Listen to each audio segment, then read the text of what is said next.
গ্রামের অঞ্চলে বন্যা হয়, আর বন্যা হওয়ায় ঘরবাড়ি যা আছে সব ডুবে যায়।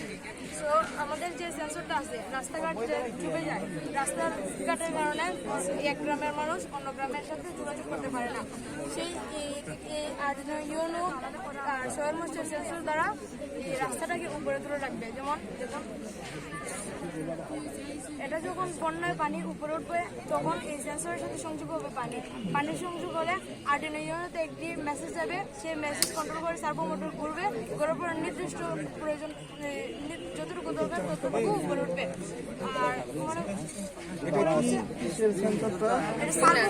আর এটা হচ্ছে সোয়েল ময়েশ্চার সেন্সর।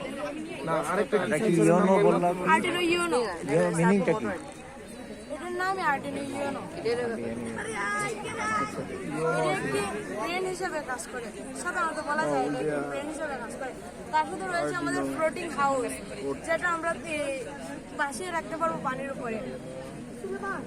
স্যার, এই বাড়িটি এই বাড়িটি সম্পূর্ণ আর্কিমিডিসের সূত্রের উপর প্রয়োগ করে তৈরি করা হয়েছে। আর্কিমিডিসের প্রবলতা সূত্র থেকে আমরা জানতে পারি যে যদি কোনো বস্তুর নিমজ্জিত পানির ওজনের তুলনায় কম হয় তাহলে তা পানির উপর ভাসবে। আমরা এই প্রক্রিয়াটির মাধ্যমে এই ভাসমান বাড়িটি তৈরি করেছি। এই যে তখন ভাসমান বাড়িটির মধ্যে যদি আমরা পানি প্রয়োগ করি তাহলে এটি এটা একটি স্বাস্থ্যসম্মত টয়লেট।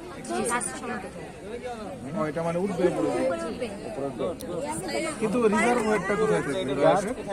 রিজার্ভ যাবে কোথায়? টয়লেটের যে বর্জ্যগুলো কোথায় যাবে, কিভাবে যাবে, কোথায় যাবে? এটা পানি দূষিত করবে না?